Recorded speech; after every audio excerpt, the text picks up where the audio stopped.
Hello everyone, Assalamu alaikum. I am Manahil Morjawali. I am a student of Rehan School, Korangi Campus. I'm from Karachi, Pakistan. In today's episode, we are diving into the world of entrepreneurship, innovation, and the power of creating positive change. Today, I have the immense pleasure of introducing a truly remarkable individual. He's not just an entrepreneur; he's a visionary whose work spans across the hospitality, retail, and education sector. His mission to create value, service, well-being, and jobs, transforming the very essence of entrepreneurship into a tool of conscious creation. So, viewers, please join me in welcoming the one and only Mr. Peter. Has been an inspirational figure in shaping minds and business through his mentoring firm and Vortex Entrepreneurs, guiding business owners to discover their core beliefs and unlock their full potential. So, Mr. Peter, it's an honor to have you with us, sir. Thank you for taking the time to share your journey and insights. So, let's delve into your remarkable story and learn how you are making difference in the world. So, first of all, welcome in my show. How are you? I'm very, very good. Thank you very much. And thank you for that lovely introduction. Yeah, I thought you were speaking about somebody else. Thank you so much, sir. How are you, by the way? Yeah, I'm very good. I'm very good. Thank you. All right. Can you please introduce yourself for my viewers before moving on, question? Yeah, sure. So my name is Peter Spate. I'm based in the UK, born in the north of England. And from my humble start, I joined the military. I joined the British Army and spent 20 years in the British Army. And in there, I was an engineer, so working on sophisticated weapon systems. But then I left to go into the property world. And then when I was in the property world, I then moved into the corporate world, working for a big FTSE 250 company called Howden Joinery. And there I was engineering manager for their manufacturing area, and then it moved into logistics. Whilst I was in the logistics area, I was responsible for delivering their new warehouses, which were 650,000 square foot warehouses. You could get about 7 football pitches in these things. So they're very big. But I left that in 2019, where I'd started to mentor people in property. And as I evolved my mentorship and began to understand myself, I did a lot of work on personal development. And that's where I came into the world of understanding personalities and understanding fundamental beliefs. And that transformation and that understanding has helped myself and my partner, Mary Cullen, to create the Vortex Entrepreneurs Ltd. And in that's a mentorship for business owners. And we delve into their fundamental beliefs, help them to neutralize any self-sabotage or any self-limiting beliefs they have, and enable them to become conscious creators. So the whole aim is to help people to create businesses and do work that they love to do. So it's about living a life that you love to live. But because most people in the West, for sure, are living a life dictated to by the system, and we feel that's not a good thing. So that's about it. Quick summary. Is that Thank okay? you so much for your wonderful introduction. So now let's move on to questions. My first question is on your screen. At 58, you will embark on an entrepreneurial journey across various sectors. What inspired you to take this path, especially in hospitality, retail, and education? Okay, well, that's I've always been service-hearted, so service has always been part of my ethos, if you like, which is why I served in the military to serve the country. But then when I came out of the military and then I learned more about myself, I did a lot of work on working out what my values were. So I used books written by Dr. Demartini and continued to explore myself and what really drove me. And it's from understanding myself and doing the work within I recognize that, you know, I want to create. I want to be a contributor to society. I don't want to be a taker. I want to contribute, and the only way I can contribute effectively is by creating businesses. And the more businesses I can create, the more value I can add, the more services I can bring, the more well-being to people I can bring, and the more jobs I can bring. And I feel if I can get to the end of my days and look back and think, well, at least I've created lots of services, lots of value, lots of jobs. I've done something good in the world. Thank you so much, sir, for your amazing answer. Now let's move on to the next question. My next question is your passion for creating value, service, well-being, and jobs.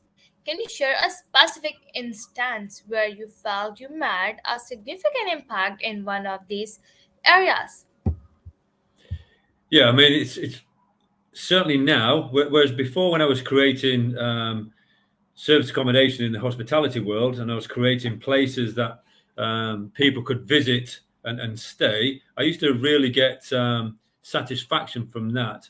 But since my partner and I have created the Vortex Entrepreneurs, and we've created our 90-day product, our 90-day capsule, we call it, and it's 3 months of intense work with Mary and I. We've by helping people understand their fundamental beliefs and what has formed them, and then what has formed their actions and beliefs, by helping them understand that, within 2 to 3 weeks, we call them vortees. Our vortees are actually implementing what we're teaching them into their lives immediately, and they're seeing fantastic results, not only personally, but within their families, within relationships. I mean, we're seeing people heal broken down relationships with dads and with sisters, etc. We're seeing people make better decisions when they're interacting with difficult people, because they're beginning to understand not only themselves, they're beginning to understand how other people are operating and why they're operating that way. So I think now it's more what we're doing in the 90-day capsule through the Vortex that is really making an impact, that is touching. That's touching my heart. It's actually reinforcing that I'm on the right path. All right, that's amazing, sir. Thank you so much, sir, for your answer. My Thank next you. question is for you. Every entrepreneur faces challenges. Can you discuss a major obstacle you encountered and how you overcome it? A major obstacle what I've encountered. Yeah, sure. I mean, as a property person, I specialize in refurbishments and buying commercial properties. In the hospitality world, we operate using houses and flats to give service to and give accommodation to people who are traveling. But in the early days, I moved into a hotel. So I kind of did a lease. I did a lease option on a hotel. I did it from a builder friend of mine. Unfortunately, we didn't do it very well. And although I paid my monies, tens of thousands of pounds, he should have fulfilled a whole load of contracts, like making sure the lift worked, make sure the heating worked, make sure the soundproofing was adequate, and it didn't. And so therefore, my first 4 months of operation in that hotel was disastrous. And he wouldn't come and fix the thing, so he basically just was taking my money, and we couldn't get the business up and running. So that was a major downfall. And how did I overcome that? Well, basically, we just negotiated a way out, and we had to close that business down. And one thing that I've learned is it's not a failure if it doesn't come out with the outcome that you wanted. Sometimes these things don't work, but I just learned from that and impacted, and then made sure that I didn't make the same mistakes going forward into another venture.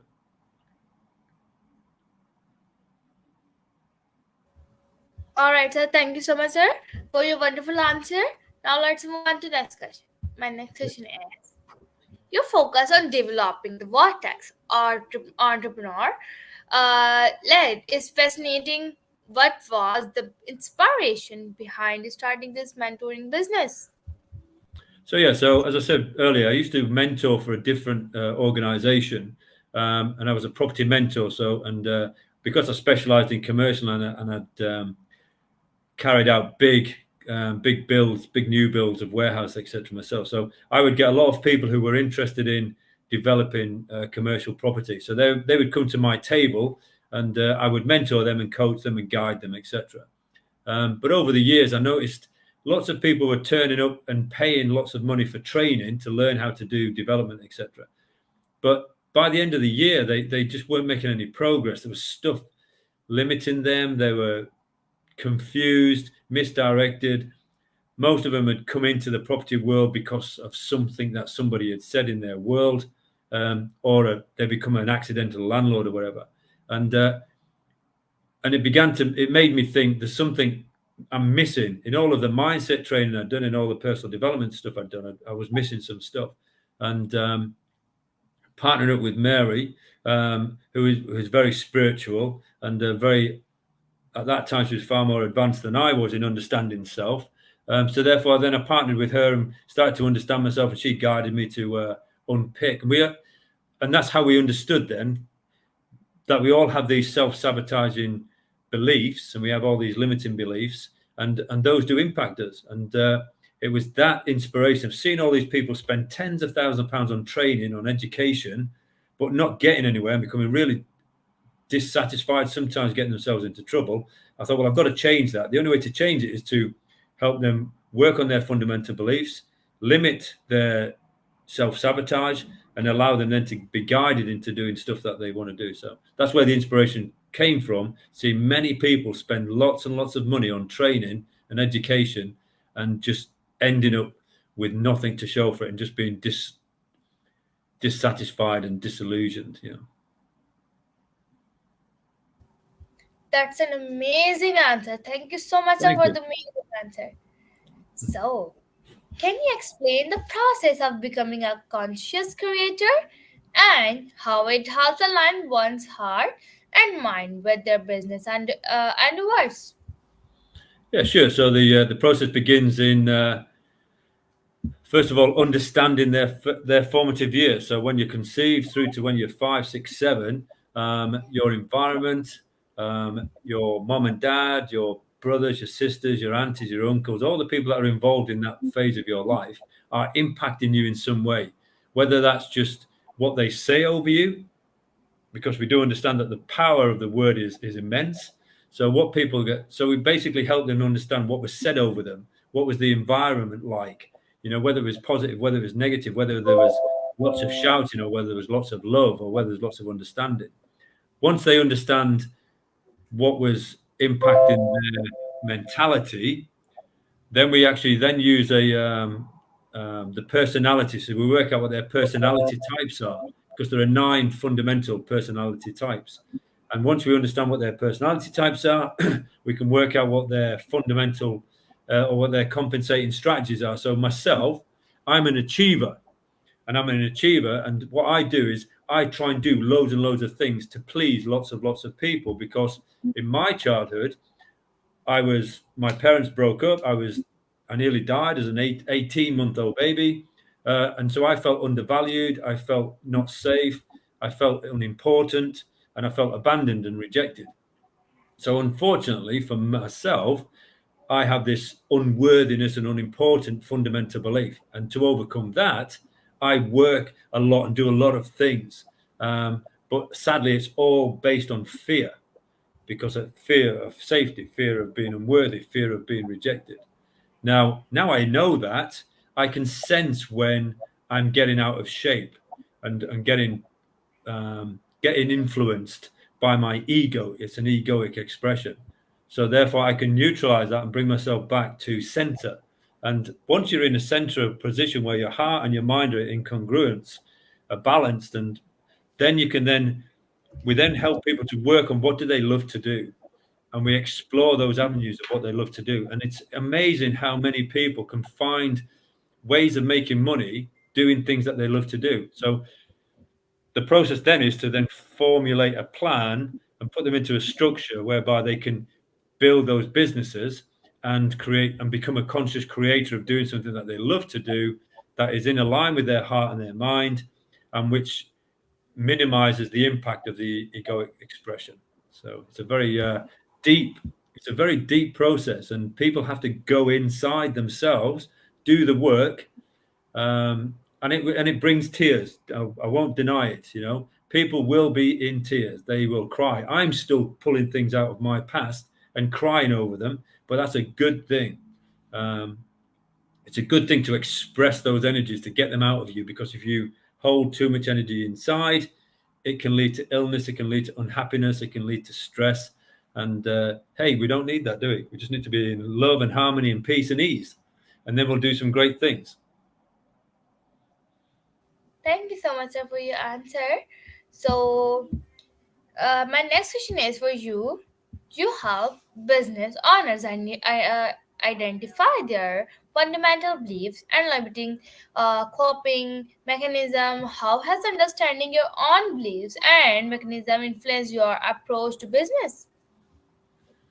Well, exactly. So by understanding my own beliefs, I can recognize when I'm being pulled by my ego to do certain things, and now I'm aware of those fundamental beliefs and those compensating strategies. I can stop them, and then I can bring myself. And we have various techniques. One of them is conflict resolution. So there's a system to write down the conflict to get it all out. Because when you go into your ego, you're giving your power away. So our conflict resolution process brings people back to get the power back in themselves, because we're only responsible for ourselves. We're not responsible for everybody else. They're responsible for themselves. We just have to be responsible for ourselves, act in a way of love and from a heart-centered way. And as long as we're doing that, we're in harmony and peace. So it now enables me to make conscious decisions based on heartfelt motives rather than egoic motives, because mostly the egoic motives are all based in fear, as I said earlier. We want to be basing our decisions on love and on peace and on ease and on harmony. So that's how it's helped me.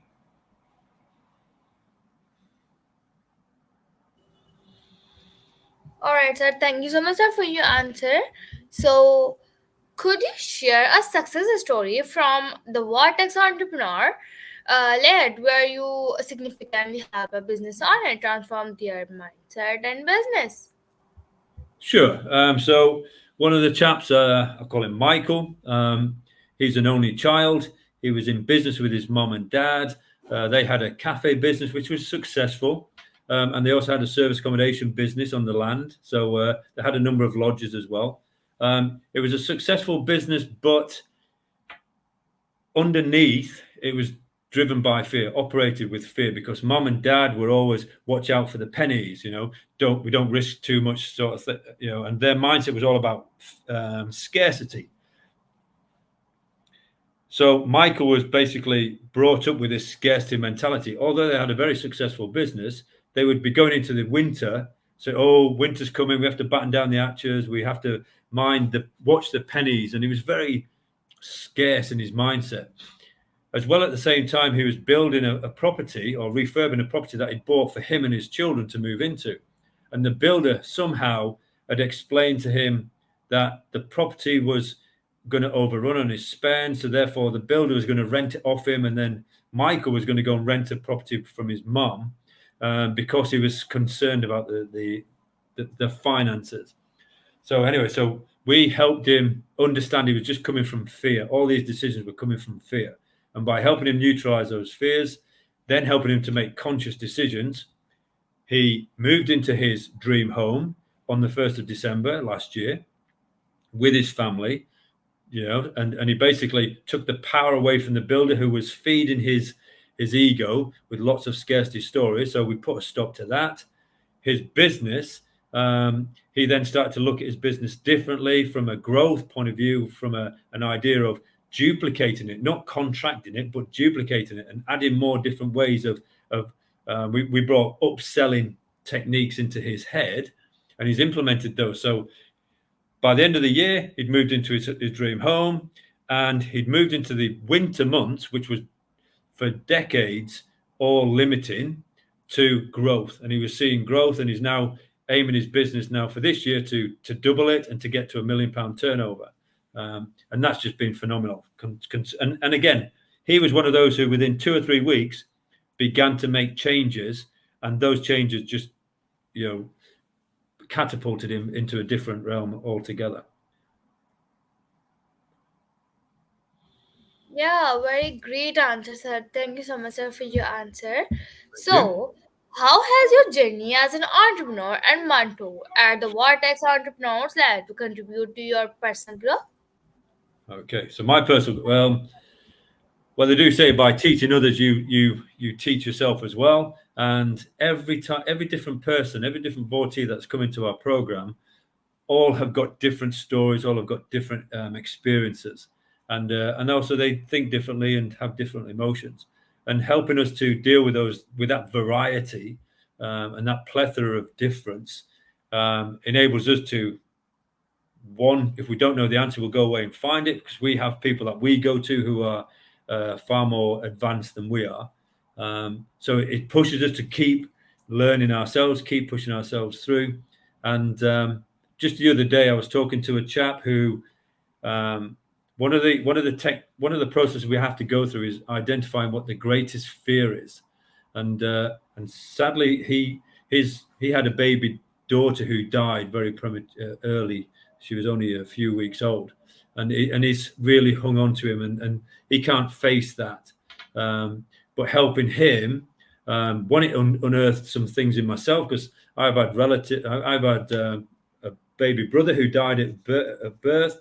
My nephew's baby died after 6 weeks, but I'd never dealt with that. I just locked that away, and because at the time, I was a man's man. Big, men aren't meant to cry and all that sort of stuff that masculine people have. So helping him actually helped me as well, because it brought some stuff out that was locked away inside of me that I didn't even actually know. And between the two of us, actually, we both helped each other yesterday, and that was really great. And we both appreciated that.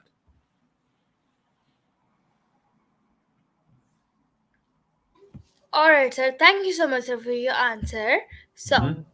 lastly, what advice would you give to someone aspiring to make difference in the hospitality, retail, or education sectors? Well, first of all, find out who you are, find out what you love to do, and find out what your limiting beliefs are. Because you've got to be able to neutralize the limiting beliefs, the self sabotage that goes on and on and on. You can't fix it, you just have to be aware of it and then learn how to neutralize it, and then just work on what you love to do. And once you find what you love to do, when you're doing that sort of work, it's, you're in a place of harmony and peace and joy and utopia, for want of a better word. And yeah, so work out who you really are, what's holding you back, learn how to neutralize those, and then work on what you love to do, and then work and go after that. Don't go after what other people tell you to do. Go after what you love to do. Thank you so much, sir, for your advice. So, as we draw this enlightening conversation to a close, I want to express my deepest gratitude to Mr. Peter for sharing his invaluable experiences and You're wisdom with welcome. us. Sir, your journey is a testament to the power of passion, perseverance, and purpose in transforming not just business but lives. You be Hmm. shown as the importance of aligning our action with our hearts and mind, and how becoming conscious creators can lead to meaningful success. So, Mr. Peter, your dedication to serving entrepreneurs and making a significant impact in the hospitality, retail, and education sectors is truly inspiring. It's clear that your work is not just about business, it's about fostering well-being, value, and opportunities for growth. So, to our audience, thank you for joining us in this inspiring journey. I hope today's episode has motivated you to reflect on your beliefs, challenges, your limitation, and pursue your passion with the renewed vigor. So let's take a leaf out of Mr. Peter and strive to be conscious creator our endeavors. So thank you so much, sir, for your answers and advice. And thank you so much for your valuable time. I know your time is precious. So thank you so much, sir, for your time. You're welcome, and I've really enjoyed it. Thank you very much, and yeah, God bless you. Thank you. Bye. Have a wonderful day ahead.